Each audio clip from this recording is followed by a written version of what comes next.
Hi, welcome to Domino Veterinary Hospital's Facebook Live. I'm so glad you could join us today. We are going to do a really controversial subject today. We are going to take on the high cost of veterinary medicine. And we know it's high, and we also want to talk about insurance. Is pet health insurance worth it?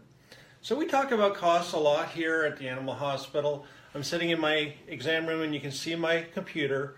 We use that tool all the time because we have to get treatment plans together, and we're surprised at how much it can cost sometimes. So there's a few factors that are driving the cost of veterinary medicine up. And all you have to do is think about the last time you went to the grocery store. I went to the grocery store here in town and I walked away with one bag of groceries, and maybe I'm an expensive shopper, but it was $30. $30 for a bag of groceries. I remember $15 was a lot just a couple of years ago. So we have the same market forces, and we started Domino about 4+ years ago, and we've seen a massive increase in some of the costs. For example, the lab work has almost doubled in that time.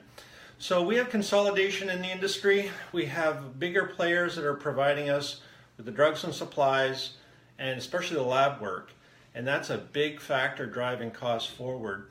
I think also a lot of us have a different attitude about pets. I think that we do more for pets, much more than when I started in 1983. I remember when a bill used to be, say, $1,000, and that would be considered totally exorbitant, completely out of sight. And here, even at Domino Veterinary Hospital, we'll get invoices that can sometimes reach $1,000 and more. But we hear routinely from the emergency and 24-hour care places numbers that could be 10 times that. And I think the all-time record is when I was visiting at a very highly regarded 24-hour center that had medical specialists. I asked at the front desk, what's the highest bill you guys have ever seen? Mind you, this was 5 years ago. And they said, oh, well, we had somebody spend $120,000 on a cancer treatment plan for their dog. So the numbers are huge. One other thing that is driving the cost of veterinary care is the labor shortage. Every industry has the same thing. We have a very, very tight supply of veterinary technicians. The pay is not great, the hours are not great, and we find that there's fewer and fewer people that are available in that space. Biotechnology and medical research is taking a lot of these people out of the field. So just a reminder, if you have any questions as we go along, Kelsey's helping me here, and we can talk about some questions, and I can give you my seat of the pant answers. So the cost is driven by the cost of supplies, it's driven by the lab fees, and it's driven by the infrastructure costs. So that's another thing. Everybody knows that. Lights cost a lot to buy. You need electricity, you need plumbing, you need a physical plant. We got 5,000 square feet here that we have to divide. The other thing that a lot of people ask me sometimes, they'll say, well, isn't there a grant, or is there some kind of a government program for veterinary medicine? And I have to say, no, there isn't. It's completely funded by the user. So we are in a partnership. So I would ask, if you're using your veterinary hospital, ask about treatment plans, look at that computer, and it's very good to ask for pricing. That's huge, because we will work with people. We realize that there's beer budgets, there's champagne budgets, there's all kinds of budgets. So we really like to work with people. One of the things that I like to do is split things up. That's a really good strategy. So for example, if you have a senior dog and you come in for the annual physical, it can be a few $100s. So if you want to come back for the senior profile, which is the blood testing and the urine testing, that's a great strategy. So let's pivot here.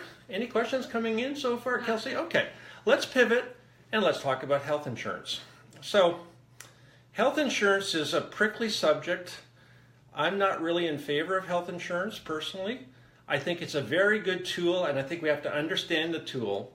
And here's what I mean. So when you go to the doctor, health insurance means that your visit will be paid for, short of your deductible.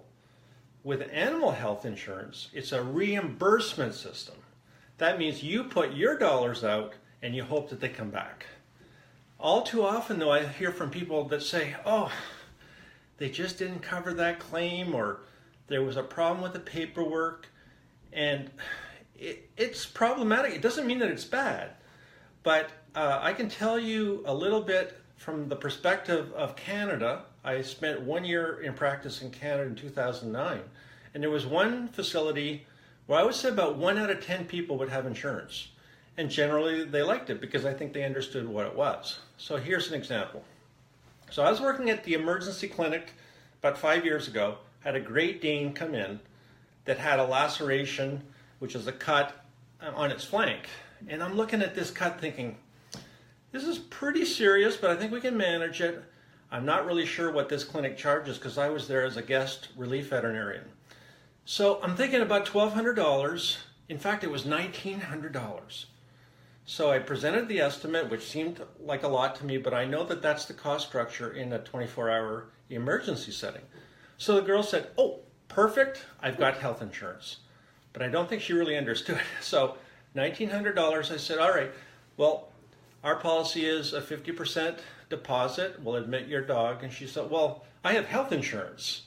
And I said, yes, but you still have to pay your bill. And she was, what? She was dumbfounded. She said, I have to pay my bill? I said, yeah, unfortunately, you have to pay half of your $1,900 invoice and then whatever remains when you pick up your dog. And tears started to flow. And she said, I don't have $1,900. So what we actually did was we took her to the front desk and we used a financing company and we got her financed. And then I explained to her that she can make a claim and the money would come back to her. And I think she got $1,300 back from the $1,900. So if you, with the health insurance model, if you thought that you were going to get all $1,900 back for your premium, and you only got $1,300 back, you might be very disappointed.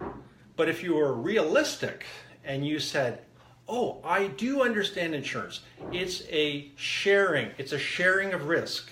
That lady would have said, okay, I paid a premium every single month, and I got $1,300 out of $1,900, not bad, that's worth it.